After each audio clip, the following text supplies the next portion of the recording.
أشهد أن لا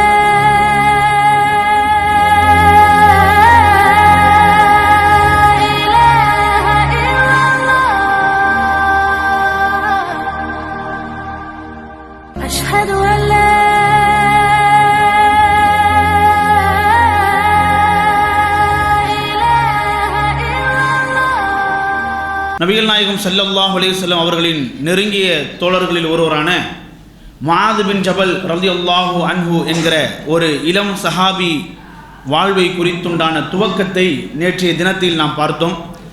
எந்த அளவுக்கு நபிகள் நாயகம் ஸல்லல்லாஹு அலைஹி வஸல்லம் அவர்களுடைய தொடர்பின் காரணத்தினால் படிப்படியான ஒரு முன்னேற்றத்தை முஆத் பின் ஜபல் ரலியல்லாஹு அன்ஹு அவர்கள் பெற்றார்கள் என்பதை நாம் கண்டு வந்தோம்.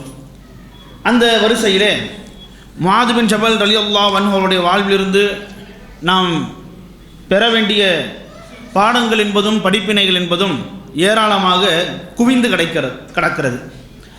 முஆத் ரலியல்லாஹு அவர்களை குறித்து சஹாபாக்களுக்கு மத்தியிலே எப்படியான ஒரு சிறப்பு பெயர் இருந்திருக்கிறது என்றால், இமாமுல் உலமா என்பதான ஒரு சிறப்பு பெயர் முஆத் ரலியல்லாஹு அவர்களை குறித்து சஹாபாக்களுக்கு மத்தியிலே உண்டு. இமாமுல் உலமா அப்படின்னா உலமாக்களின் இமாம், இஸ்லாமிய அறிஞர்களுடைய இமாம் என்கிற ஒரு சிறப்பும் முஆத் ரலியல்லாஹுக்கு உண்டு.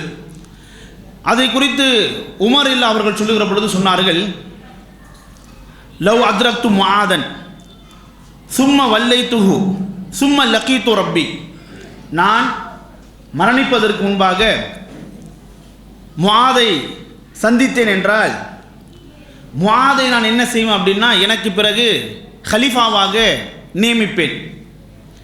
பிறகு என் இறைவனை நான் சந்திக்கிற சமயத்திலே முஹம்மது ஸல்லல்லாஹு அலைஹி வஸல்லம் அவர்களின் உம்மத்திற்கு நீ யாரை கலீஃபாவாக ஆக்கினாய் என்கிற ஒரு கேள்வியை அல்லாஹ் என்னிடத்தில் கேட்டால், அப்பொழுது நான் சொல்லுவேன், இறைவா, உன்னுடைய நபி, உன்னுடைய அடியார் முஹம்மது ஸல்லல்லாஹு அலைஹி வஸல்லம் அவர்கள் சொல்ல நான் கேட்டிருக்கிறேன். என்னவென்றால், நாளை மறுமை நாளிலே முஆத் உலமாக்களுக்கு முன்னிலையில் வருவார். நாளை மறுமை நாளிலே முஆத் உலமாக்களுக்கு முன்னிலையில் தலைமை தாங்கியவராக வருவார் என்று நபிகள் நாயகம் ஸல்லல்லாஹு அலைஹி சொல்லியிருக்கிறார்கள். அப்போ அந்த அடிப்படையில் உனது மார்க்கத்தினுடைய ஞானம் பெற்றிருக்கிற அறிஞர் பெருமக்களுடைய தலைவராக இமாமாக இருக்கிற ஒரு நபரைத்தான் நான் எனக்கு பிறகு கலீஃபாவாக நியமித்து வந்திருக்கிறேன் என்கிற ஒரு பதிலை என் இறைவனிடத்திலே நான் முற்படுத்துவேன் என்பதாக உமர் ரலியல்லாஹு அன்ஹு இருக்கிறாங்க, முஆத் ரலியல்லாஹு அவர்களை குறிப்பிட்டு இருக்கிறார்கள். ஆனால் முஆத் ரலியல்லாஹு அவர்கள் உமர் ரலியல்லாஹு அவர்கள் மரணிக்கிற தருவாய் வரை என்ன செய்யலை அப்படின்னா, இந்த உலகத்தில் அவங்க வாழவில்லை என்பதைத்தான் நம்மளால் பார்க்க முடிகிறது. அப்படி வாழ்ந்து இருப்பார் என்றால் உமர் ரலியல்லாஹு அவர்கள் சொன்னது போல எனக்கு பிறகு இந்த மக்களுக்கு மத்தியில் ஒரு கலீஃபாவை நான் நியமித்து மரணிப்பதாக இருந்தால் முஆதை நான் என்ன செஞ்சிருப்பேன், கலீஃபாவாக நியமித்து மரணித்திருப்பேன் என்று உமர் ரலியல்லாஹு அவங்க சொல்லி காண்பிக்கிறாங்க. கலீஃபாவை நியமிக்கிற வழிமுறை என்பது நபிகள் நாயகம் ஸல்லல்லாஹு அலைஹி வஸல்லம் காட்டி தந்த வழிமுறை அல்ல. ஏன்னா நபிகள் நாயகம் ஸல்லல்லாஹு அலைஹி வஸல்லம் மரணிக்கிற பொழுது தனக்கு பிறகு இன்னார் தான் கலீஃபா என்று நபிகள் நாயகம் ஸல்லல்லாஹு அலைஹி வஸல்லம் முடிவு செய்யலை. மக்களுக்கு உண்டான கலீஃபாவை மக்களே தேர்வு செய்ய வேண்டும் என்கின்ற அடிப்படையில் மக்களுடைய விருப்பத்திற்கும் மக்களுடைய தேர்வுக்கும் தான் என்ன பண்ணாங்க, நபிகள் நாயகம் ஸல்லல்லாஹு அலைஹி வஸல்லம் அதை விட்டார்கள். ஆனால் யார் தேர்வு செய்யப்பட்டால் நன்றாக இருக்கும், பொருத்தமாக இருக்கும் என்கின்ற அடிப்படையில் நபிகள் நாயகம் ஸல்லல்லாஹு அலைஹி அவர்கள் அபூபக்கர் ரலியல்லாஹு அவர்களை ஒட்டிய சில அனுகூலங்கள் என்ன பண்ணாங்க, சஹாபாக்களுக்கு மத்தியிலே ஜாடை மாடையாக சொல்லி காமித்திருக்கிறார்கள். அப்போ அதை வைத்துத்தான் நபிகள் நாயகம் ஸல்லல்லாஹு அலைஹி அவர்களுக்கு பிறகு அபூபக்கர் ரலியல்லாஹு என்ன செஞ்சாங்க, கலீஃபாவாக மக்கள் தேர்வு செஞ்சாங்க. ஆனால் அபூபக்கர் ரலியல்லாஹு அவர்கள் மரணிக்கிற சமயத்திலே அவங்க என்ன செஞ்சாங்க அப்படின்னா, கலீஃபாவை தேர்வு செய்வது என்பது மக்களுடைய அதிகாரத்திலே உள்ளது என்றாலும், மக்களுடைய தீர்மானத்தில் உள்ளது என்றாலும், தனக்கு பிறகு மக்களுக்கு மத்தியில் குழப்பம் ஏற்பட்டுவிடக்கூடாது என்கிற ஒரு நன்மையை நாடி அபூபக்கர் என்ன செஞ்சாங்க அப்படின்னா, உமர் ரலியல்லாஹு அவர்களை தான் கலீஃபாவாக முன்னெடுக்கிறேன், கலீஃபாவாக நான் எனக்கு பிறகு அவரை முன்னிலைப்படுத்துகிறேன் என்பதாக உமர் ரலியல்லாஹு அவர்களை அபூபக்கர் என்ன செஞ்சாங்க, முன்னிலைப்படுத்துகிறாங்க. அப்போ சில சஹாபாக்கள் வந்து கேட்டாங்க, அபூபக்கர் அவர்களே, உங்களுக்கு பிறகு உமர் என்ன செய்கிறீங்க, நீங்கள் கலீஃபாவாக முன்னிறுத்துறீங்க, முன்னிலைப்படுத்துறீங்க, நாளை மறுமை நாளை அல்லாஹ் உங்களிடத்தை கேள்வி கேட்டால் நீங்கள் என்ன சொல்லுவீங்க? நாளை மறுமை நாள் அல்லாஹ் இடத்துல கேள்வி கேட்டால் நீ என்ன சொல்லுவீங்க? நான் என் ரப் என்னிடத்தில் கேள்வி கேட்கிற பொழுது சொல்லுவேன், இறைவா இந்த உம்மத்திலேயே ஆக சிறந்த ஒரு மனிதர் என்ன செஞ்சேன், இந்த மக்களுக்கு இந்த சமுதாயத்திற்கு கலீஃபாவாக நான் நியமித்துட்டு வந்தேன் என்ற பதிலை நான் என் இறைவனிடத்தை சொல்லுவேன் என்று அபூபக்கர்லா சொன்னாங்க. அப்போ அந்த அபூபக்கர்லாவுடைய வழியை பேணிய உமர்ல அவங்க சொல்லி காண்பிக்கிறாங்க, நான் ஒருவேளை என்னுடைய ஆட்சி காலத்தை அதாவது நிறைவு செய்கிற ரீதியில் என்னுடைய மரணத்தை சந்திக்கிற தருணத்தை நான் அடைந்து விட்டால் எனக்கு பிறகு இந்த மக்களுக்கு ஒரு கலீஃபாவாக ஒருவரை என் சார்பாக முன்னிலைப்படுத்துவதாக இருந்தால், என் சார்பாக அவரை நான் முற்படுத்துவதாக இருந்தால் நான் யாரை முற்படுத்துவேன்? முஆத் அவளை முற்படுத்துவேன் என்று உமர்லா சொன்னாங்க. இதை குறித்து நான் என் இறைவனிடத்தில் சொல்லுகிற பொழுது, என் இறைவா உலமாக்களுடைய இமாமை நான் என்ன செஞ்சிருக்கிறேன், உன் நபியினுடைய உம்மத்திற்கு நான் கலீஃபாவை ஆக்கிட்டு வந்தேன் என்கிற ஒரு பதிலை என் இறைவனிடத்தை சொல்லுவேன் என்பதாக செஞ்சிருக்கிறாங்க, உமர்லா சொல்லியிருக்கிறாங்க. அப்போ இந்த அளவிற்கு முஆத் ரலியல்லாஹு வந்து என்ன செஞ்சிருக்கிறாங்க அப்படின்னா, ஒரு அடுத்த கலீஃபாவாக இந்த மக்களுக்கு வரக்கூடிய அளவிற்கு ஒரு ஸ்தானம் உடையவராக, ஒரு அந்தஸ்துடையவராக செஞ்சிருக்கிறாரு முஆத் ரலியல்லாஹு அவர்கள் விளங்கி இருக்கிறார்கள். சரிங்களா? இதோடு மாத்திரமல்ல, முஆத் ரலியல்லாஹு அவர்களை குறித்து சஹாபாக்கள் சொல்லி காண்பிக்கிறாங்க. முஆத் ரலியல்லாஹு அவர்களை பொறுத்த மட்டில் சஹாபாக்கள் எப்படி ரொம்ப மதிப்பாக பார்த்திருக்கிறார்கள் என்றால், ஒரு சபையை சஹாபாக்கள் கடந்து போகிறாங்க அப்படின்னா அந்த சபையில் முஆத் இருந்தா அப்படின்னா அந்த சபையை ரொம்ப கண்ணியமாக தான் பார்ப்பாங்க, ரொம்ப கண்ணியமாக பார்ப்பாங்க. ஒரு 4 பேர் 5 பேர் 10 பேர் கூடி இருக்கிறாங்க அப்படின்னா கூடி இருக்கக்கூடிய சபையில் முஆத் இருந்தால் அந்த சபையை எப்படி மாறிடுமா, ரொம்ப மதிப்புமிக்க ஒரு சபையாக மாறிடும். அதை பார்ப்பவர்கள் ரொம்ப மதிப்புமிக்க ஒரு சபையாக என்ன செய்வாங்க, அதை பார்ப்பார்கள் என்பதாகத்தான் சஹாபாக்களுக்கு மத்தியிலே முஆத் ரலியல்லாஹுடைய அந்த அந்தஸ்து என்பதை நம்மளால் பார்க்க முடிகிறது. அப்போ இதையெல்லாம் இளைஞர்கள் வாலிபர்கள் என்ன செய்யணும் அப்படின்னா ஒரு பாடமாக படிப்பினையாக பெறணும். ஏன்னா சில இடத்துல வந்து இளைஞர்கள் ஒன்று கூடுகிறார்கள், வாலிபர்கள் ஒன்று கூடுகிறார்கள் என்றால் இவனுங்கெல்லாம் ஒன்று சேர்றானுங்களே என்ன பண்ண போகிறானுங்க என்கிற ஒரு பயம், ஒரு அச்சம் தான் அவர்களை பார்க்கிற சமயத்தில் நேரிடுகிறது. ஆனால் முஆத் ரலியல்லாஹு அவர்கள் இருக்கக்கூடிய ஒரு சபையை சஹாபாக்கள் பார்த்தாங்கன்னா அந்த சபையின் மீது என்ன செய்யும், அவங்களுக்கு ஒரு மதிப்பு ஏற்படும், ஒரு மரியாதை ஏற்படும். என்ன செய்ய முடிகிறது, நம்மளால் முஆத் ரலியல்லாஹு அவர்களை குறித்து சஹாபாக்களுடைய மனநிலையை என்ன செய்ய முடியுது, நம்மளால் பார்க்க முடிகிறது. இன்னும் முஆத் ரலியல்லாஹு அவர்கள் இந்த அளவுக்கு எல்லா சஹாபாக்களுடைய மனதையும் கவர்ந்தராக இருந்திருக்கிறார், இல்மிலே நல்ல மேம்பட்டராக இருந்திருக்கிறார். சரியா? அவர் இருக்கக்கூடிய சபையவே ரொம்ப மரியாதையாக மக்கள் எல்லாம் பார்த்துருக்கிறாங்க என்று நாம் முஆத் ரலியல்லாஹு அவர்களை குறித்து தொடர்ந்து படித்து வரக்கூடிய அந்த சமயத்திலே இன்னொரு விஷயமும் முஆத் ரலியல்லாஹு அவர்களை குறித்து நாம் ஆச்சரியப்படக்கூடிய ரீதியில் இருக்குது. என்ன அப்படின்னா, பொதுவாகவே வந்து இளைஞர்களில் வந்து வாலிபர்களில் வந்து சில பேர் வந்து மற்ற வளமையான இளைஞர்களை போன்று அவங்க வந்து அநாகரிகமாக ஈடுபடுவது கிடையாது, தவறான வழியில் போவது கிடையாது என்று அவர்களை நாம் பார்க்கிற பொழுது ஒரு சில இளைஞர்கள் எப்படி இருப்பாங்க அப்படின்னா அவர்களுக்கு அதற்கு ஏற்றாப்போல் என்ன செய்யாது அப்படின்னா வாய்ப்புகள் இருக்காது, அதுக்கு ஏற்றாப்போல் வாய்ப்புகள் இருக்காது. இப்போ வந்து பல இளைஞர்கள் சீரழிகிறாங்க, தவறான வழிக்கு போகிறாங்க அப்படின்னா அவங்களுக்கு அதுக்குண்டான வாய்ப்பு இருக்குது. என்ன வாய்ப்பு இருக்குது? ஒன்று அவங்களுக்கு அதுக்குண்டான செல்வாக்கு இருக்கும், செல்வம் இருக்கும், பொருளாதாரம் இருக்கும். இன்னொன்று பர்சனாலிட்டி இருக்கும். நல்ல ஒரு பர்சனாலிட்டியாக இருக்கக்கூடிய ஒரு இளைஞனை பொறுத்த மட்டிலே தன்னுடைய அழகை, தன்னுடைய பர்சனாலிட்டியை அவன் பயன்படுத்தி கொண்டு அதை என்ன செய்வான் அப்படின்னா ஒரு தவறான வழியில் போவதற்கு தான் அவன் தலைப்படுவான். தன்னுடைய அழகையும் தன்னுடைய பர்சனாலிட்டியையும் அவன் வைத்து ஒரு அந்நிய பெண்ணின் முன்பாக தன்னை ஒரு ஹீரோவாக வெளிப்படுத்துவதற்குத்தான் அவன் முற்படுவான். ஒரு அந்நிய பெண் தன்னை பார்த்து கவரப்பட வேண்டும் என்று தான் என்ன செய்வான், அவன் விரும்புவான். ஸோ இதைத்தான் பெரும்பான்மையான இளைஞர்களிடத்தை பார்க்க முடிகிறது. உதாரணமாக இளைஞர்கள் தங்களுக்குள்ள என்ன பேசுவாங்க, உன்ன மாதிரி நான் ரொம்ப ஃபேராக இருந்தேன் அப்படின்னா நான்லாம் வேறு மாறிடா அப்படின்வாங்க. சில பேர்கிட்ட ஃபேர் கலராக இருக்க மாட்டாங்க, அது அவங்களுக்கு தாழ்வு மனப்பான்மை ஏற்படுத்தும். கலராக இருக்கக்கூடியவர்களை பார்த்து என்ன சொல்லுவாங்க அப்படின்னா, உன்ன மாதிரி நான் கலராக இருந்தேன்னு வச்சுக்குவேன், இதை வச்சு நான் என்ன செய்வேன், வேறு மாதிரி செயல்படுவேன், உன்ன மாதிரி எனக்கு உடல்வாகு இல்லை, உன்ன மாதிரி எனக்கு ஹைட் இல்லை. அப்போ பல பேர் என்ன செய்கிறாங்க அப்படின்னா நல்ல ஃபேராக இருந்தா, நல்ல உடல்வாகோடு இருந்தா, நல்ல ஹைட்டாக இருந்தா அதை வைத்து என்ன செய்யலாம், அந்நிய பெண்களுக்கு முன்பாக அவளுடைய பார்வை தன் பக்கம் ஈர்க்கக்கூடிய ரீதியில் நம்ம என்ன செய்யலாம், ஹீரோயிசம் பண்ணலாம் அப்படின்னு தான் பல பேர் தோணும். ஆனால் முஆத் ரலியல்லாஹு அவர்களை பொறுத்த மட்டிலே இந்த ஹீரோயிசம்லாம் பண்ணக்கூடிய அளவிற்குண்டான பர்சனாலிட்டி மிக்க ஒரு இளைஞராகவும் இருந்திருக்கிறார் என்பது தான் குறிப்பிடத்தக்கது. எப்படி யூசுப் அலைஹிஸ்ஸலாம் அவர்கள் நமக்கு ஒரு முன்னுதாரணமாக இருந்திருக்கிறாங்களோ, அவங்களுடைய அழகால் பெண்கள் கவரப்பட்ட அந்த சமயத்திலும் கூட யூசுப் அலைஹிஸ்ஸலாம் அதை விரும்பாதவராக, ஒரு கண்ணியமானவராக பெண்களுக்கு முன்பாக அவர் செயல்பட்டிருக்கிறாரோ, அதுபோன்று முஆத் ரலியல்லாஹு அவர்களை குறித்து சொல்லுகிற பொழுது அஹ்ஸனுன் நாஸி வஜ்ஹன் அப்படின்னு சொல்கிறாங்க. அஹ்சனுன் நாசி வஜ்ஹன். முஆத் அவர்களை பொறுத்த மட்டிலே மக்களிலேயே ரொம்ப அழகான முகம் உடையவராக இருந்தார், அழகான முகம் உடையவராக இருந்தார் என்றும் முஆத் அவர்களுக்கு சொல்லப்படுகிறது. அப்போ இதெல்லாம் இளைஞர்களுக்கு இதெல்லாம் இவர் ஒரு முன்மாதிரி இல்லை. இன்னைக்கு இளைஞர்கள் தவறின் பக்கம் போகாமல் இருக்கிறாங்க அப்படின்னா ஒன்றும் வாய்ப்பு இல்லாமல் இருக்குது. வாய்ப்பு இருக்கக்கூடிய இளைஞர்கள் தவறின் பக்கம் போகாமல் இருக்கிறாங்களான்னு யோசித்து பார்க்க வேண்டும். ஆனால் பெரும்பான்மையான இளைஞர்கள் அதை வீழ்ந்துடுறாங்க. அவங்கக்கிட்ட தவறின் பக்கம் போவதற்குண்டான வாய்ப்புகள் இருக்குது அப்படின்னா அதை பயன்படுத்தி தவறின் பக்கம் தான் போக நினைக்கிறாங்களே தவிர, அந்த வாய்ப்பு இருந்த போதிலும் நான் தவறின் பக்கம் போகாமல் இருக்கக்கூடிய இளைஞர்கள் என்ன செய்ய முடியல, பெரும்பான்மையாக பார்க்க முடியல. ஆனால் மாதல்லா அவர்களை பொறுத்த மட்டிலே ஒரு இளம் வயதுக்காரராக இருந்த போதிலும், நல்ல அழகான பர்சனாலிட்டியாக அவர் இருந்த போதிலும் கூட என்ன செஞ்சிருக்காருன்னா மிகுந்த ஒழுக்கமுடையவராக இருந்திருக்கிறார். அழகு என்பது தோற்றத்தை காட்டிலும் உண்மையான அழகு என்பது எதுதான், குண அழகு தான். மாதல்லா அவர்களுடைய முகமும் அழகாக இருந்திருக்கிறது, அவளுடைய குணமும் என்ன செஞ்சிருக்கிறது, அழகாக இருந்திருக்கிறது.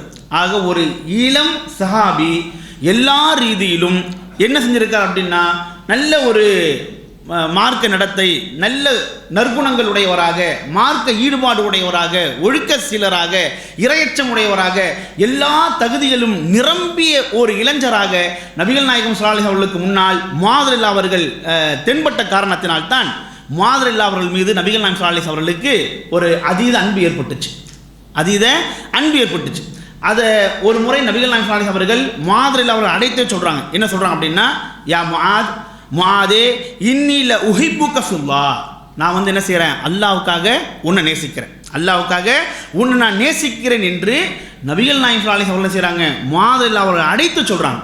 அப்போ முஆத் பதில் சொல்கிறாங்க, குல்து வ அன வல்லாஹி யா ரசூலல்லாஹ் உஹிப்புக ஃபில்லாஹ், அல்லாஹ் மீது ஆணையாக நானும் என்ன செய்கிறேன், அல்லாஹ்வுக்காக உங்களை நான் நேசிக்கிறேன் என்று அல்லாஹ்விற்காக நேசிக்கக்கூடிய, உளமாற நேசிக்கக்கூடிய, அன்பு செலுத்தக்கூடியவர்களாக நபிகள் நாயகம் ஸல்லல்லாஹு அலைஹி அவர்களும் முஆத் அவர்களும் இருந்திருக்கிறார்கள் என்பது என்ன செய்ய முடிகிறது, நம்மளால் பார்க்க முடிகிறது. ஆக இப்படியாக நபிகள் நாயகம் ஸல்லல்லாஹு அலைஹி அவருடைய நிழலிலேயே இருந்து எல்லா ரீதியிலும், ஒழுக்கம் ரீதியிலே, இரையச்சம் ரீதியிலே, பண்பாடு ரீதியிலே, நற்குணங்கள் ரீதியிலே, மார்க்க கல்வி ரீதியிலே, எல்லா ரீதியிலும் மேம்பட்ட இந்த முஆத் அவர்களை பொறுத்த மட்டிலே நபிகள் நாயகம் ஸல்லல்லாஹு அலைஹி வஸல்லம் அவருடைய இறுதி காலத்திலே ரசூலுல்லாஹி என்ன செய்கிறாங்க அப்படின்னா, முஆத் அவர்களை யமன் பிரதேசத்திற்கு ஆளுநராக, கவர்னராக நியமித்து அனுப்புகிறாங்க. ஆளுநராக நியமித்து அனுப்புகிறாங்க. சரிங்களா? கவர்னர் என்பது, ஆளுநர் என்பது அந்த சமயத்தில் நபிகள் நாயகம் ஸல்லல்லாஹு அலைஹி அவர்களுக்கு அடுத்த அதிகாரம் படைத்தவர்கள். ஹலிஃபாக்களுடைய ஆட்சி காலத்தில் ஹலிஃபாக்களுக்கு அடுத்த அதிகாரம் படைத்தவர்கள் இந்த ஆளுநர்கள். ரசூலுல்லாஹினுடைய காலத்தில் ரசூலுல்லாஹி அவர்களுக்கு பிறகு அடுத்த அதிகாரம் படைத்தவர்கள் இந்த ஆளுநர்கள். ஆக இப்படிப்பட்ட அதிகாரம் மிக்க ஒரு பொறுப்புக்கு நபிகள் நாயகம் ஸல்லல்லாஹு அலைஹி வஸல்லம் யமன் பிரதேசத்தினுடைய ஆளுநராக யாரை நியமிக்கிறாங்க அப்படின்னா முஆத் அவர்கள் தான் நியமிக்கிறாங்க. அது குறித்துண்டான சம்பவத்தை நான் பார்க்கிற பொழுது நபிகள் நாயகம் ஸல்லல்லாஹு அலைஹி என்ன செய்கிறாங்க அப்படின்னா, முஆத் அவர்களை யமனுக்கு ஆளுநராக நியமித்து யமனை நோக்கி என்ன செய்கிறாங்க அப்படின்னா வழி அனுப்பி வைக்கிறாங்க. அப்படி வழி அனுப்பி வைக்கக்கூடிய சமயத்தில் முஆத் அவர்களுக்கு நபிகள் நாயகம் ஸல்லல்லாஹு அலைஹி அவர்கள் சில வசீது செய்கிறாங்க. அப்போ அந்த சம்பவத்தை நாம் வரலாற்றிலே பார்க்கிற பொழுது முஆத் அவர்கள் யமனை நோக்கி பயணப்படுகிறார். அவர் வாகனத்தை பயணித்தவராக இருக்கிறார். நபிகள் நாயகம் ஸல்லல்லாஹு அலைஹி அவர்கள் முஆத் அவருக்கு கீழாக நடந்தவராக என்ன செய்கிறாங்க அப்படின்னா வராங்க. அந்த நேரத்தில் முஆத் அவர்களை பார்த்து நபிகள் நாயகம் சொல்கிறாங்க, யா முஆதே இன்னக அஸா அன் லா தல்கானி பஅத ஆமி ஹாதா, இந்த வருடத்திற்கு பிறகு என்னை நீ சந்திக்காமல் போகலாம், என்று நபிகள் நாயகம் ஸல்லல்லாஹு அலைஹி சொன்ன இந்த வார்த்தை முஆத் உள்ளத்திலே பெரும் ஒரு இடியாக விழுந்துச்சு. ஏன்னா 18 வயசில் நபிகள் நாயகம் ஸல்லல்லாஹு அலைஹி வஸல்லம் அவரிடத்தில் சேர்ந்தவர்கள், நபிகள் நாயகம் ஸல்லல்லாஹு அலைஹி அவர்களை விட்டு பிரியாமல், சரிங்களா, எல்லா நேரமும் நபிகள் நாயகம் ஸல்லல்லாஹு அலைஹி அவர்களோடவே இருந்தவங்க. இப்போ ரசூலுல்லாஹி ஸல்லல்லாஹு அலைஹி வஸல்லம் தனக்கு ஒரு பொறுப்பை கொடுத்து அனுப்புகிறார்களே என்கிற ரீதியில் அதை தட்ட முடியாது, மறுக்க முடியாது என்று அந்த பொறுப்பை ஏற்று அவர்கள் யமனை நோக்கி போனாலும் அந்த நேரத்தில் நபிகள் நாயகம் ஸல்லல்லாஹு அலைஹி சொன்ன அந்த வார்த்தை முஆத் அவர்களுக்கு ஒரு பெரிய ஒரு வலியை, ரணத்தை ஏற்படுத்துச்சு. அது என்ன அப்படின்னா, முஆத், இந்த வருடத்திற்கு பிறகு நீ என்னை சந்திக்காமல் போகலாம். ஒருவேளை நீ மீண்டும் இந்த மதீனாவுக்கு வந்தாலும் லஅல்லக அன் தமுர்ர பி மஸ்ஜிதி வ கப்ரி, என்னுடைய மஸ்ஜிதை நீ கடக்கலாம், என்னுடைய கபரை நீ என்ன செய்யலாம், கடக்க நேரிடும் என்று என்ன செஞ்சாங்க, முஆத் அவர்களை பார்த்து நபிகள் நாயகம் சொன்னாங்க. அப்போ இந்த வார்த்தையை கேட்ட உடனே மாதர் என்ன செஞ்சாங்க அப்படின்னா கண்ணீர் விட்டு அழுதாங்க. கண்ணீர் விட்டு அழுதாங்க. ரசூலுல்லாஹி அலைஹி அவர்களை பிரிய போகிறோம், இதான் நபிகள் நாயகம் ஸல்லல்லாஹு அலைஹி அவர்களோடு நம்மளுடைய கடைசி சந்திப்பு என்பதை உணர்ந்து மாதர் என்ன செஞ்சாங்க, கண்ணீர் விட்டு அழுதாங்க. அப்பொழுது தான் நபிகள் நாயகம் சொன்னாங்க, லா தபுகியா முஆத், முஆதே நீ அழுவாத, முஆதே நீ அழுவாத, இன்னல் புகா மின ஷைத்தான், அழுகை என்பது ஷைத்தானிடம் இருந்து உள்ளதாகும், அழுகை என்பது ஷைத்தானிடம் இருந்து உள்ளதாகும் என்று என்ன பண்ணாங்க, நபிகள் நாயகம் ஸல்லல்லாஹு அலைஹி சொன்னாங்க. அப்போ நம்ம அழவே கூடாதா அப்படின்னா, அதாவது இயல்பாக அழுவது என்பது வேறு, ஒரு சோதனை ஒரு கஷ்டம் என்பது வரக்கூடிய சமயத்திலே அந்த நேரத்தில் என்பது அழுவது என்பது வேறு. ஆனால் ஒரு துக்கத்தினுடைய கவலை அழுகை நம்ம என்ன செஞ்சு விடக்கூடாது அப்படின்னா, நம்மளுடைய லட்சிய பாதையை விட்டு நம்ம தடுத்து விடக்கூடாது, நம்முடைய பொறுப்புகளை விட்டு நம்மளை என்ன செஞ்சு விடக்கூடாது, நம்மளை முடக்கி விடக்கூடாது. அப்படிப்பட்ட கவலை அப்படிப்பட்ட அழுகை என்பது சைத்தானிடமிருந்து உள்ளதாகும். இன்றைக்கெல்லாம் சில பேர் நம்ம பார்த்தோம் அப்படின்னா அவங்களுடைய வாழ்க்கையில் ஏதாவது ஒரு இழப்பு ஏற்பட்டிருக்கும், உண்மையிலேயே ஒரு பெரிய இழப்பாக தான் இருக்கும். அந்த இழப்பை நினச்சிக்கிட்டே காலம் ஃபுல்லாக என்ன செஞ்சுட்டு இருப்பாங்க அப்படின்னா, நினச்சி எதுலையுமே கவனம் செலுத்தாமல் அடுத்த கட்டத்துக்கு போகாமல் அவங்களையும் நோவடிச்சுக்கிட்டு சுற்றி இருக்கவங்க என்ன செஞ்சுட்டு இருப்பாங்க, நோவடிச்சுட்டு இருப்பாங்க. அவங்க வாழ்க்கையில் அந்த கஷ்டம் நடந்திருக்கு தான், அந்த சோதனை நடந்திருக்கு தான், அந்த சோதனையை விட்டு வெளியே வந்துடணும், அடுத்தடுத்த வேலையில் பார்க்க போகணும், அந்த துக்கத்திலிருந்து வெளியே வந்துடணும். என்னதான் பெரிய துக்கமாக இருந்தாலும் 3 நாட்களுக்கு மேலே அனுஷ்டிப்பதற்கு மார்க்க நமக்கு அனுமதிக்கலை, மனைவியை தவிர பெரிய ஒரு உயிரிழப்பாகவே இருந்தாலும் 3 நாளைக்கு மேலாக அனுஷ்டிப்பதற்கு என்ன பண்ணலை, மார்க்க நமக்கு அனுமதிக்கலை. ஏன் அப்படின்னா இதெல்லாம் ஒரு மனிதனுடைய வாழ்வில், ஒரு மூமியினுடைய வாழ்வில் நடக்கும், இதெல்லாம் நடக்கும். இதெல்லாம் நடக்க வேண்டும் என்பது தீர்மானித்தது யாரு? அல்லாஹ் தீர்மானித்திருக்கிறான், அல்லாஹ் வைத்திருக்கிறான், சரிங்களா? ஸோ அந்த மாதிரியான நம்முடைய வாழ்க்கையில் சில கஷ்டங்கள் சில சோதனைகள் ஏற்படும் என்றால் அந்த நேரத்தில் மனிதன் என்கின்ற அடிப்படையில், பலவீனன் என்கின்ற அடிப்படையில் நமக்கு சில வருத்தங்கள் ஏற்படும், சில கவலைகள் ஏற்படும். அந்த கவலை அந்த வருத்தத்தை கடந்து தாண்டி அடுத்த நம்மளுடைய பொறுப்புகள் என்ன, நம்முடைய லட்சியம் என்ன, நம்முடைய வேலை என்னன்னு அதை பார்க்க போயிடணும், சரிங்களா? ஸோ அதனால் நபிகள் நாயகம் மாதர் அவளை பார்த்து சொல்கிறாங்க, உனக்கு நான் மிகப்பெரிய ஒரு பொறுப்பை கொடுத்து அனுப்புகிறேன், மிகப்பெரிய ஒரு பொறுப்பை கொடுத்து அனுப்புகிறேன். ஆளுநர் என்பது சாதாரண ஒரு பொறுப்பு அல்ல, மிகப்பெரிய ஒரு பொறுப்பு. அந்த பொறுப்பை நீ செய்ய போகிற, என்னை விட்டு பிரியற என்கிற இந்த பிரிவு உன்னை என்ன செஞ்சிடக்கூடாது, கவலையில் மூழ்கடித்து விடக்கூடாது, உன்னுடைய லட்சியத்திலிருந்து உனக்கு ஒரு சுணக்கத்தை ஏற்படுத்தி விடக்கூடாது, ஒரு பின்னடைவு ஏற்படுத்தி விடக்கூடாது. ஸோ லட்சியத்திலிருந்து பொறுப்பிலிருந்து சுணக்கம் ஏற்படுத்துகிற அப்படியான கவலை என்பது, அப்படியான அழுகை என்பது ஷைத்தானிடம் இருந்து உள்ளதாகும். ஷைத்தான செய்வான் அந்த கவலையை அவனை ஞாபகப்படுத்தி எதிலும் ஆர்வத்தை ஏற்படுத்தாதவனாக, எதிலும் அவருக்கு ஆர்வம் ஏற்படாதில் என்ன செஞ்சிடுவான், ஆக்கி விடுவான் என்கிற இறுதியில் நபிகள் நாயகம் என்ன செய்கிறாங்க, மாதல் அவர்களுக்கு இதை சொல்லிவிட்டு அடுத்து என்ன செய்கிறாங்க அப்படின்னா, முக்கியமான ஒரு உபதேசத்தை மாதல் அவர்களுக்கு நபிகள் நாயகம் சொல்கிறாங்க. அது என்ன அப்படின்னா, இதுதான் நபிகள் நாயகம் ஸல்லல்லாஹு அலைஹி அவர்கள் மாதல் அவர்களுக்கு செய்யக்கூடிய கடைசி உபதேசம், இறுதி உபதேசம்.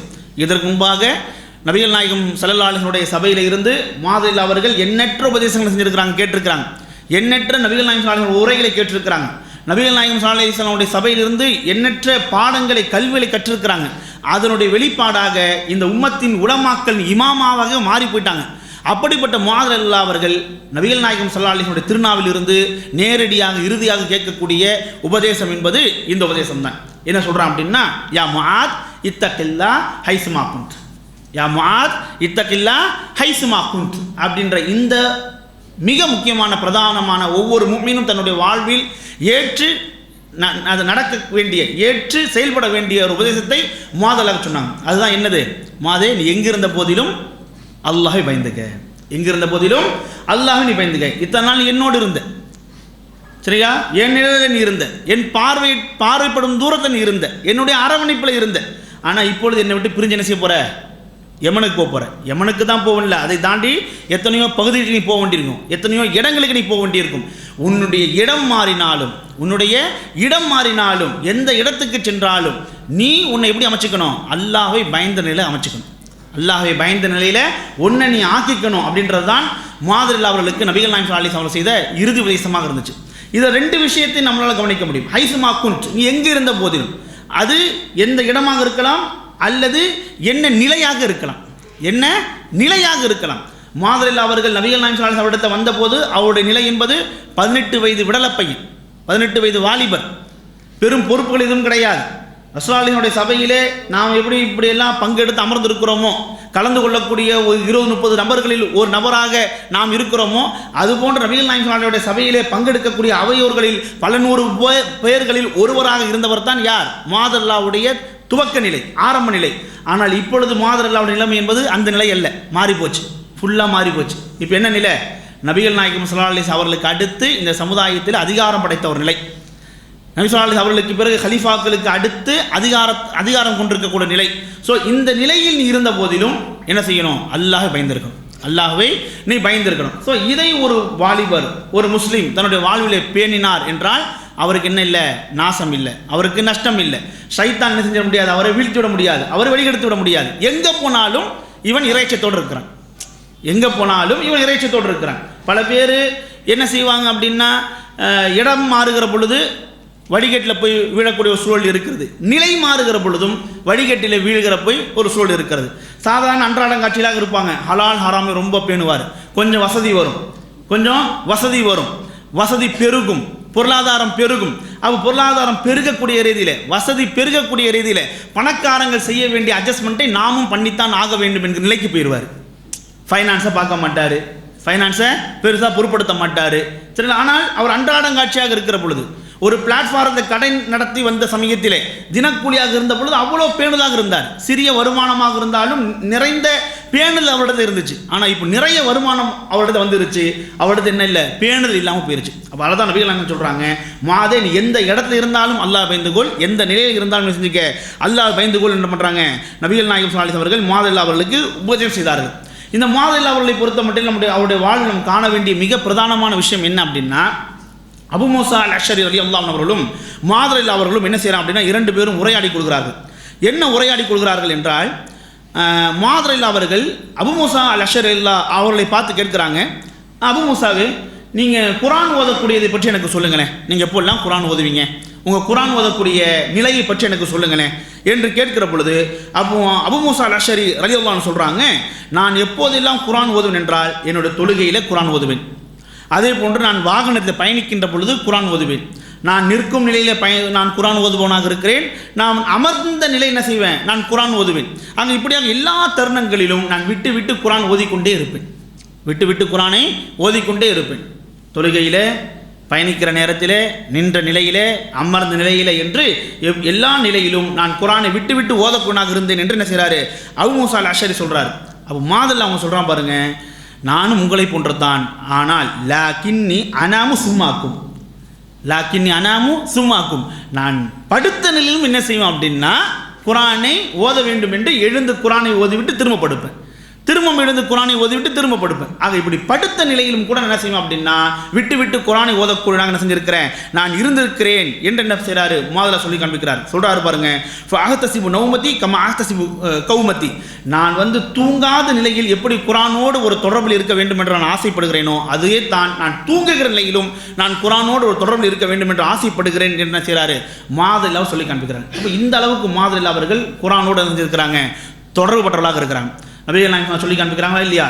அதாவது இன்னல்லாஹ, நிச்சயமாக அல்லாஹ் எர்ஃபோ பிஹாதல் கிதாபி அக்வாமா வ யலோ பிஹில் ஆஹரின், அல்லாஹ் சுப்ஹானஹு வ தஆலா இந்த குர்ஆன் மூலமாக சில பேரை உயர்த்துகிறான், இந்த குர்ஆன் மூலமாக சில பேரை தாழ்த்துகிறான். அப்போ மாதல்லா அவர்கள் குர்ஆனை பற்றி பிடித்து கொண்டார். குர்ஆனை தன்னுடைய வாழ்வு நெடுங்கிலும் என்ன செஞ்சார் அப்படின்னா விடாமல் அந்த குர்ஆனோடு தொடர்பு கொண்டவராக இருந்தார். அதனால் அவருடைய வாழ்வை அல்லாஹ் உயர்த்தி கொண்டே போனான். சாதாரண அவையோரில் சபையோரில் நூற்றுக்கணக்கானவர்களில் ஒரு நபராக இருந்தவர் நபிகள் நாயகம் ஸல்லல்லாஹு அலைஹி வஸல்லம் மரணிக்கிற பொழுது நபிகள் அவர்களே மாதல்லா அழைத்து என்ன சொன்னாங்க? மாதை, நான் அல்லாஹ்வுக்காக உன்னை நேசிக்கிறேன் என்று நபிகள் நாயகம் ஸல்லல்லாஹு அலைஹி வஸல்லம் நேசத்தை பெற்றவராக மிகப்பெரிய ஒரு அந்தஸ்துக்குரியவராக அவர் மாறினார் என்றால் அவர் குர்ஆனுக்கு அவர் கொடுத்த அந்த முக்கியத்துவம் என்பது என்ன செய்ய முடிகிறது? நம்மளால் பார்க்க முடிகிறது. ஆக இப்படிப்பட்ட மாதல்லாவுடைய கடைசி தருணம், இறுதி தருணம், மாதல்லா அவர்கள் எப்படி மரணித்து போனாங்க அப்படின்னா ஒரு கொள்ளை நோய் தான் என்ன மரணித்து போனாங்க. மாதல்லா அவர்களை பொறுத்த மட்டும் எப்படி மரணிச்சு போனாங்க அப்படின்னா ஒரு கொள்ளை நோயில் தான் அவங்க மரணிச்சு போனாங்க. அப்போது அந்த மாதல்லா அவர்கள் என்ன செய்கிறாங்க அப்படின்னா அந்த கொள்ளை நோய் ஏற்பட்ட அந்த சமயத்தில் மாதல்லா அவரிடத்துல மக்கள் என்ன செய்கிறாங்க அப்படின்னா ரொம்ப சத்தம் போடுறாங்க. என்ன சத்தம் போடுறாங்க அப்படின்னா, மாதவர்களே நீங்கள் அல்லாஹ்விடத்தை பிரார்த்தனை செய்யுங்க, இந்த ரிஜிஸை, அதாவது இந்த ஒரு அசுத்தத்தை, அவங்க என்ன சொல்கிறாங்க, இந்த கொள்ளை நோயை, இப்படிப்பட்ட ஒரு அசுத்தத்தை அல்லாஹ் எங்களை விட்டு உயர்த்துவதற்காக நீங்கள் துவா செய்யுங்க அப்படின்னு சொன்ன பொழுது அப்பொழுது மாதல்லா சொல்கிறாங்க, இன்னஹு லைஸ பிரிஜிஸ், நீங்கள் சொல்கிற மாதிரி இந்த கொள்ளை நோய் என்பது அசுத்தம் கிடையாது, வலாக்கின் தாவத்து நபிக்கும், இது உங்களின் நபியின் பிரார்த்தனையாகும், உங்கள் நபியின் பிரார்த்தனையாகும். ஓ மௌத்து சாலிஹீன கபுலக்கும், உங்களுக்கு முன்னால் இருந்த நல்லோர்களின் மரணமாகும். வ ஷஹாதத்து யஹுஸ்ஸுல்லாஹு மன் யஷா மின்கும், அதாவது உங்களை அல்லாஹ் சுப்ஹானஹு வ தஆலா யாருக்கு ஷஹாதத்தை நாடுகிறானோ அவர்களை அல்லாஹ் சுப்ஹானஹு வ தஆலா இதன் மூலமாக என்ன செய்கிறான், தேர்வு செய்து கொள்கிறான் என்று என்ன செஞ்சாங்க மாதிரிலாம் சொல்லி காண்பிக்கிறாங்க. சரிங்களா? அப்போ மக்கள் எல்லாம் அந்த கொள்ளை நோயினால் தங்களுக்கு பெரிய ஒரு பாதிப்பு ஏற்படுகிறது என்கிற ரீதியில் அந்த கொள்ளை நோயை சபிக்கிற ரீதியில் என்ன செய்கிறாங்க, அவங்க சொல்கிறாங்க. ஆனால் மாதிரி அவங்க சொன்ன வார்த்தை என்னது, அது நமக்கு அசுத்தம் இல்லை, அது சாபம் இல்லை, அது என்னது, நபியின் பிரார்த்தனை, நபியின் பிரார்த்தனை. சரிங்களா? அது அதன் மூலமாக அல்லாஹ் சுப்ஹானஹு வ தஆலா நம்மிலேருந்து என்ன செய்யலாம், சில பேரை ஷஹாதத்திற்கு ஷஹீதாக என்ன செய்கிறான், தேர்வு செய்கிறான் என்று என்ன செய்கிறாங்க மாதிரில் அவர் என்ன பண்ணுறாங்க சொல்லி காண்பிக்கிறாங்க. ஏன்னா நபிகள் நாயகம் சொன்னாங்க, நீங்கள் ஷாமை வெற்றி கொள்வீங்க, அப்போ அந்த நேரத்தில் உங்களுக்கு என்ன செய்யும், மிக ஒரு கொள்ளை நோய் ஏற்படும். அந்த கொள்ளை நோயினால் பல பேர் என்ன செய்வாங்க, இறந்து போவாங்க. கொள்ளை நோயில் இறந்து போவரும் ஷஹாதத் ஷஹீதுடைய அந்தஸ்தில் இறந்து போவர் என்று என்ன பண்ணாங்க நபிகள் நாயகம் ஸல்லல்லாஹு அலைஹி வஸல்லம் முன்னறிவிப்பு செய்திருந்த காரணத்தினால் மாதிரில் என்ன செய்கிறாங்க, மக்களுக்கு என்ன பண்ணுறாங்க சொல்லி கொடுக்குறாங்க. அப்போது மாதிரில் அவர்களும் அந்த கொள்ளை நோய்க்கு ஆளாகிறாங்க. கொள்ளை நோய்க்கு ஆளாகி ரொம்ப உடல் சுகவீகப்படுறாங்க. அப்போது ரொம்ப உடல் சுகவீனப்பட்டு போய் ரொம்ப முடியாமல் இருக்கக்கூடிய அந்த தருணத்திலே ஒரு மனிதர் என்ன செய்கிறார் அப்படின்னா மாதிரிலாட்ட வரார். என்ன செய்கிறார் அப்படின்னா அவர் அழுகுறார். மாதிரிலாட்ட அவர் அழுகுறார். அப்போ மாதிரிலா கேட்குறாங்க, இப்போ நீங்கள் ஏன் அழுவுறீங்க அப்படின்ட்டு. அப்போ அந்த மனிதர் சொல்கிறார், மா அபுக்கி அலா துன்யா குன்து அசப்துஹா மின்க்கு, அதாவது நான் துன்யாவை நினச்சி நான் அழுவலை, மாது போயிட்டா எனக்கு என்னென்ன லாபங்கள்லாம் எனக்கு கிடச்சிக்கிட்டு இருந்துச்சே, என்னென்ன சலுகைகள் எனக்கு கிடச்சிட்டு இருந்துச்சே, என்னென்ன வாய்ப்புகள் எனக்கு கிடச்சிருந்துச்சே, இவர் இறந்துட்டா இந்த வாய்ப்பு நமக்கு போயிருமே, இந்த சலுகை நமக்கு போயிருமே என்று அந்த மாதிரி துன்யாவை நினச்சி என்ன செய்யல அழுவலை. ஏன்னா அப்படி சில பேர் இருக்கிறாங்களே, சில பேர் இருக்கிற வரைக்கும் அவர்கள் மூலமாக சில பேருக்கு என்ன செய்யும், வாய்ப்புகள் இருக்கும், செல்வாக்குகள் இருக்கும், அதிகாரம் இருக்கும், சலுகைகள் இருக்கும், பொருளாதாரம் கிடைக்கும். அப்போ அவர் மௌத்தா போயிட்டா அவருக்கு பிறகு அவங்க பிள்ளைங்க கொடுப்பாங்களா கொடுக்க மாட்டாங்களா, அவங்க பிள்ளைங்க கொடுப்பாங்களா கொடுக்க மாட்டாங்களான்ட்டு உலகம் சார்ந்த கவலை இருக்கும். ஒருத்தர் இறந்துட்டா அவர் மூலமாக துனியா ரீதியாக நம்ம கிடச்சிட்டு இருந்த லாபம் கிடைக்குமா கிடைக்காது அப்படின்ட்டு. அப்போ இந்த மனிதர் சொல்கிறார், அப்படிப்பட்ட எந்த எதிர்பார்ப்பும் எனக்கும் இல்லை. என்னுடைய அழுகைக்கெல்லாம் காரணம் என்ன தெரியுமா, வலாக்கின் அபுக்கி அலல் இல்ம் அல்லதி குன்து உஸீபுஹு மின்க், என்ற போதிலும் உங்களிடத்திலிருந்து நான் பெற்று வந்த அந்த கல்வியை நான் இழந்து விடுவேனே, உங்களிடத்தில் நான் பெற்று வந்த அந்த கல்வியை நான் இழந்து விடுவேனே என்று அதை எண்ணித்தான் நான் அழுகிறேன் என்று சொன்ன சமயத்திலே அப்பொழுது மாதிரிலா சொன்ன ஒரு பதில் உண்மையிலே ஆச்சரியமான ஒரு பதில். அப்போது மாதிரிலா அவங்க என்ன சொன்னாங்க அப்படின்னா, லா தபக்கி, அதற்காக நீங்கள் அழுவாதீங்க, அதற்காக நீங்கள் அழுவாதீங்க. உண்மையிலேயே மிகப்பெரிய கல்விமான் என்றால் நபிமார்களையே யாரை சொல்லலாம், இப்ராஹிம் அலைஹிஸ்ஸலாம். நபிமார்களையே தௌஹீதின் தந்தை, அப்படி தானே, தௌஹீதின் கல்வி என்பது தௌஹீது தான். அந்த தௌஹீதின் தந்தையாக விளங்கியவர் யார், இப்ராஹிம் அலைஹிஸ்ஸலாம் அவர்கள். அந்த இப்ராஹிம் அலைஹிஸ்ஸலாம் அவர்கள் இந்த பூமியில் இருந்த சமயத்தில் எந்த இல்மு இருந்துச்சு? இப்போ நீங்கள் நாமும் குர்ஆன் ஹதீஸை படிக்கிறோம், குர்ஆன் ஹதீஸிலிருந்து இல்மை நாம் பெற்றுக்கொள்கிறோம். சரிங்களா? நபிகள் நாயகம் அவர்களுடைய பொன்மொழிகள் இருந்து உபதேசங்கள் இருந்து நாம் என்ன செய்கிறோம், மார்க்க கல்வி பெற்றுக்கொள்கிறோம். இப்ராஹிம் அலைஹிஸ்ஸலாம் அவர்கள் இருந்த காலத்தில் என்ன கல்வி இருந்துச்சு, என்ன கல்வி இருந்துச்சு? ஃபஹாத்தா உல்லாஹு இல்மா, அவர் கல்வி யார் கொடுத்தா, அல்லாஹ் கொடுத்தான். அவர் கல்வியை அல்லாஹ் கொடுத்தான். சரிங்களா? அல்லாஹ் ஒரு கல்வியை கொடுக்க வேண்டும் என்று நினைத்தால் என்ன செய்வோம், அல்லாஹ் கல்வியை கொடுப்பான். அதனால் நான் இறந்து போய்விட்டதனால் நீங்கள் கல்வி இழந்து விடுவீங்க, கல்வி கிடைக்காம உங்களுக்கு போயிடும் என்பதெல்லாம் கிடையாது. யாருமே இல்லாத கல்விக்குண்டான சோர்ஸே வாய்ப்பே இல்லாத சமயத்திலே இப்ராஹிம் அலைஹிஸ்ஸலாம் அவர்களுக்கு அல்லாஹ் என்ன செஞ்சான், கல்வியை கொடுத்துருக்கிறான் என்று சொல்லிவிட்டு அனமுத்து, நான் இறந்து விட்டால் நீங்கள் என்ன செய்யுங்க அப்படின்னா மார்க்க கல்வியை 4 நபரிடந்து பெற்றுக்கொள்ளுங்கள் என்று சொல்லிட்டு அப்துல்லா பின் மசூத், சல்மான் அல் ஃபாரிசி, அப்துல்லா பின் சலாம், உவைமிர், அபுதர்தா ரலியல்லாஹு அன்ஹும் என்கிற இந்த 4 நபர்களை என்ன செய்கிறாங்க அப்படின்னா முஆத் இப்னு ஜபல் ரலியல்லாஹு அன்ஹு அவர்கள் பெயர்களை குறிப்பிட்டு இந்த 4 பேரிடத்தை என்ன செஞ்சுக்கிடுங்க, கல்வி கற்றுக்கொள்ளுங்கள் என்ன பண்ணுறாங்க, மாதெல்லாம் சொல்லி காண்பிக்கிறாங்க. ஆக இப்படியாக அந்த கொள்ளை நோயில் ரொம்ப பலவீனப்பட்டு போன அந்த மாதல் அவர்கள் எத்தனை வயசில் இறந்து போனாங்க அப்படின்னா, அவர் இறக்கக்கூடிய சமயத்தில் அவருடைய வயது என்பது 33-34 இடைப்பட்ட வயசு தான். 33-34 இடைப்பட்ட ஒரு வயசு தான். சரிங்களா? இந்த வயசுல எல்லாம் ஒருவருக்கு இந்த அளவுக்கு ஒரு பக்குவம் வந்திருக்குமானே சொல்ல முடியாது. சரிங்களா? எத்தனையோ, அதாவது எனக்கு தெரிந்து ஒருவர் நிறைய நன்கொடை செய்பவர், நிறைய டொனேஷன் கொடுப்பவர், நல்ல ஒரு செல்வந்தர், பணக்காரர். சரியா? ஆனால் ஒரு கடைசி காலத்தில் மௌத்தா போகிறதுக்கு முன்னாடி தான் அவருக்கு என்ன புலப்படுது அப்படின்னா, நம்ம தொழுகையில் ஓதும் பொழுது லுஹரோ அல்லது அசரோ அல்லது இஷாவோ இது போன்ற அந்த வக்துகளில் 3ஆம் ரக்காத் 4ஆம் ரக்காத்து துணை சூரா நம்ம ஓத வேண்டியதில்லை. அப்படி தானே? துணை சூரா நம்ம ஓத வேண்டியதில்லை. சூரா ஃபாத்தியா ஓதுனா போதுமானது அப்படின்றது அவருக்கு என்ன செய்யலை அப்படின்னா அவ்வளோ காலமாக தெரியல. அவர் யோசிப்பாரான், இஷாவில் நிற்கும் போது யோசிப்பாரான், முதல் 2 ரக்காத்து இமாம் என்ன செய்கிறாரு, நல்லா நீட்டி சூரா ஃபாத்தியா ஓடுறார், துணை சூரா ஓதி தொழுகிறாரு. ஆனால் 3வது 4வது ரக்காத்து மாத்திரம் ஏன் அவர் சுருக்கிடுறாரு அப்படின்ட்டு என்ன செய்வார் அப்படின்னா, இமாம் தெரியாமல் தொலை வச்சுக்கிட்டு இருக்கிறாரு நினச்சிக்கிட்டாராம். இமாமு தெரியாமல் தொலை வச்சுக்கிட்டு இருக்கிறாரு அப்படின்னு நினச்சிட்டாராம். சரிங்களா? ஆனால் கடைசி காலத்து தான் அவர் தெரியுதான், ஓ 3ஆம் 4ஆம் ரக்காத்தில் துணை சூறாக்கள் ஓத வேண்டியதில்லை, சூறா ஃபாத்தியா ஓதினால் போதுமானது போல இருக்குது. அதனால தான் இமாம்கள் என்ன பண்ணியிருக்கிறாங்க, அவருடைய ரக்காத்துகள் வெறும் சூறா ஃபாத்தியா ஓதுனதால நமக்கு சுருக்கமாக தெரிந்திருக்கிறது என்பது என்ன செஞ்சிருக்க புலப்பட்டிருக்குது. இந்த ஒரு இல்ம் அவர் வந்து சேரத்துக்கு பல வருஷ காலமாக ஆகி போயிருச்சு. ஆனால் முஆத் பின் ஜபல் ரலியல்லாஹு அன்ஹு அவர்கள் 18 வயசு அடைகிறாங்க. 33 34 வயசுல அவங்க இறக்கத்துக்கு முன்னாடி எவ்வளோ ஸ்தானங்களை அடைந்து விட்டாங்க பாருங்க, எவ்வளோ ஸ்தானங்களை அடைந்து விட்டாங்க. ரசூலுல்லாஹி ஸல்லல்லாஹு அலைஹி வஸல்லம் வாழ்கிற காலத்தில் யமனின் ஆளுநர் உமர் இல்லாத சொல்றாரு, நான் மௌத்தாக போகிற காலத்தில் முஆத் இருந்தால் முஆத் தான் என்ன செய்வேன், எனக்கு பிறகு கலிஃபாவாக நியமிச்சுட்டு போவேன் என்று என்ன பண்ணாரு உமர்ல சொல்லி காண்பிக்கிறாங்க. ஆக இந்த வயதை, இந்த வாலிப வயதை, இளமை பருவத்தை சரியாக நாம் பயன்படுத்தினோம் என்றால் பல வயது ஆயிலை காலங்களை செலவிட்டு பெற முடியாததை இந்த இளம் வயதை வைத்து என்ன செய்ய முடியும், அவங்களால் அடைந்து விட முடியும். ஏனென்றால் இளம் வயது பயம் அறியாது என்று சொல்லுவார்கள். இளம் வயது அவங்க விரும்ப என்ன செய்ய முடியும், அவங்க செஞ்சுருவாங்க. துடிப்பான வயசு, சோர்வு இருக்காது, சரிங்களா, சுறுசுறுப்பானவர்கள். அப்போ அந்த வயதுடையவர்கள் சரியாக வழிகாட்டப்பட்டார்கள் என்றால் அவர்களால் மிகப்பெரிய சாதனைகளை படைத்து விட முடியும் என்பதற்கு முஆத் அவர்கள் மிகப்பெரிய ஒரு எடுத்துக்காட்டு. இந்த முஆத் அவர்கள் மரணிப்பதற்கு முன்பாக என்ன சொன்னாங்க அப்படின்ற ஒரு வார்த்தையை மாத்திரம் பார்த்து இன்றைய உரையை நாம் முடிப்போம். முஆத் அவருடைய வரலாற்றை நாம் முடிப்போம். முஆத் அவர்களுக்கு மரணம் வந்த தருணத்தில் அவங்க சொன்னாங்க அல்லாஹ்விடம் அவங்க பிரார்த்தித்த பிரார்த்தனை, அல்லாஹும்ம இன்னி கது குன்து அகாஃபுக், நான் வாழ்கிற காலமெல்லாம் உன்னை பயந்து வாழ்ந்தேன்,